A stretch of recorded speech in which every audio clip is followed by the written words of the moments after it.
जय जगन्नाथ आपण मानक प्रज्योतिषवाल को स्वागत। वर्षक 12 मास आउ एही 12 मासरे 4टी आमर धर्म मास। कार्तिक पूर्णिमा दिन समस्ते जितेबाला डंगा भसाई थांती कही थांती आ का मा बई पान गुआ थोई। सेई आ का मा बईर अर्थ मध्य किछि रहिछि। आरे आषाढ़ कारे कार्तिक मारे माघ बईरे बैशाख। बईरे बैशाख रे आपण मैंने जानथिबे बैशाख मास होची गोटे धर्म मास। 3 मास भली बैशाख मध्य आमर गोटे धर्म मास। एई 4 मासरे व्रत बहुत अधिकांश लोक माने व्यक्ति माने करि थांती। सेमिति किछि बारण न थाए जे एही व्रतटी एही माने करिवे कि एही माने करिवेनी। छोट छुआंग ठारू आबाल बुद्ध बनिता पर्यंत समस्ते एही 4टी धर्म मासरे व्रत करि परिवे। बैशाख मास को आमर माधव मास कहुए कारण भगवान विष्णुंकर अति प्रिय मास होची बैशाख मास। यदि आपण माने भक्ति एवं निष्ठार सहित भगवान विष्णु को पूजा करिवे ताहले भगवान नारायण बहुत खुशी होइथांती कारण बैशाख व्रत ही प्रभु हरि को समर्पण होइथाय। बैशाख मासर व्रत करने द्वारा पापरू मुक्ति होता है। आपण जना रही कि अजाणतार यदि कौन पाप करें ता व्यतीत यही जन्म हो कि पूर्व जन्मर पाप धोई हो जाए। हरिंकर पूजा कले भक्त सबुबले निज भवसागर ही तरी हो जाए। तेणु बैशाख मासर व्रत निहाती भाव करने दरकार। बैशाख मासर व्रत करने द्वारा मनुष्य वैकुंठपुरर प्राप्ति होता है। ता सहित पूर्व जन्मर पाप मध्य धोई हो जाए। प्रेत जोनि रे जन्म नहीं न थाए व्यक्ति सबुबले गोटे मनुष्य रूप में जन्म नहीं थाए नहले एई भवसागर रो मध्य तरी हो जाए। तार आत्मा परात्मा रे लीन होइथाए। सेइथिपई बैशाख मासर महात्म्य बहुत अधिक रही थाए। एई वर्ष माने 2025 वर्ष रे बैशाख मास आपणकर पड़ुची 13 एप्रिल रविवार दिन। देखंतु मु आपनको खड़ीरत्न पंजिकार ही सुट कर देखै दउची।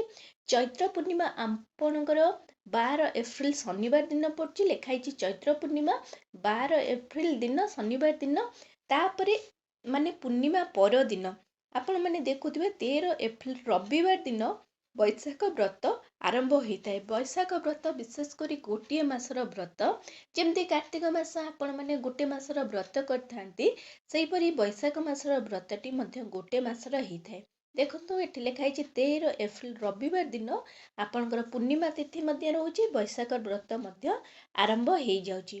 ता सहित एई दिन आमिष सहित पानी कखारु खाइबा मना रही। अद्य बैशाख व्रत आरंभ आउ एई बैशाख मास समापन होउची 12 मे सोमवार दिन जो दिन चंदन पूर्णिमा बा बुद्ध पूर्णिमा मध्य रोचे बैशाख व्रत समापन रोहुची।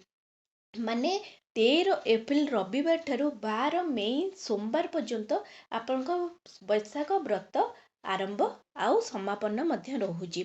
देखंतु एठी लिखाई बैशाखम सकलम मासम नित्य स्नायी जतेन्द्रियम जपन हविष्य भुक्तम ज सर्व पापम प्रमच्युते। यार अर्थ बैशाख मासर सब माने बैशाख मास होचे गोटे आशार किरण माने जो माने सब पाप माने जनातर हो अजाणतर हो तो से माने सब हो जाउची। तो बैशाख मास गोटे मास जे जो मास आपण किसी नुआ आशार किरण नहीं करी आसी थाए। आउ एई मासरे आपण यदि सबुदिन माने स्नान करचंती ताहाले बहुत भल। ता सहित आपण निजर जितेंद्रिय उपरे सबू माने आपणकर जहाँ भी हबिशाली भलिया जीवन यापन करेंगे। आपण मन को पूरा निज माने निज आयतन करेंगे। ता व्यतीत हबिशाली भलिया जीवन यापन करने द्वारा ता सहित नाम कीर्तन जप तप करने द्वारा आपणकर सबू पाप धोइत हो जाए। केवल आपणकर नुहे आपणकर पूर्व पुरुष मध्य बहुत खुशी होइथांती।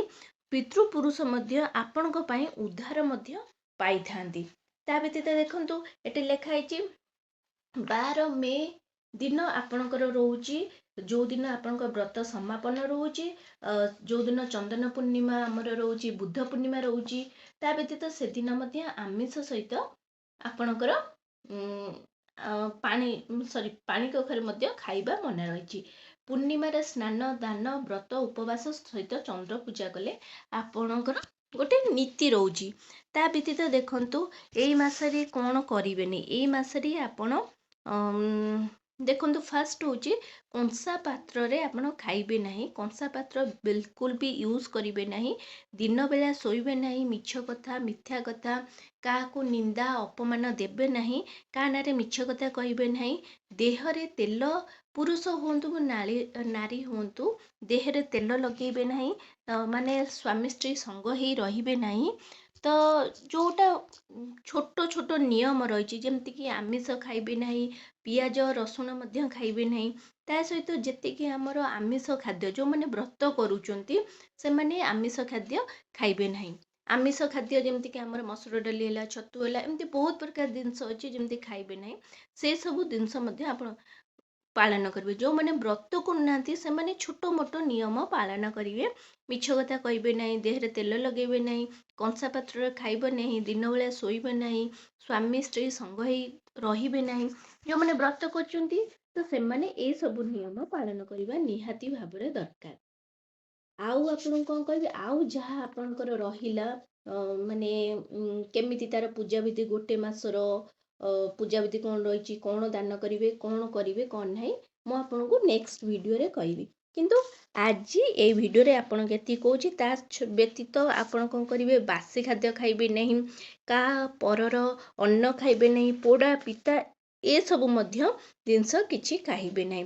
तापरे जो दिन आपनकर तिथि आसुव माने यही बैशाख मासर गोटे मसरे आप दुईटी एकादशी पड़ुव, जमीक शुक्ल पक्ष गोटे पड़ुव, कृष्ण पक्ष गोटे पड़ुव, से दुईटी एकादशी आप ध्यान देवे। आउ से दिन में आप अन्न भोजन करेंगे नहीं, कारण एकादशी तिथि अन्न भोजन करा जाए नहीं, तेणु से दिन टी आप अन्न भोजन करेंगे।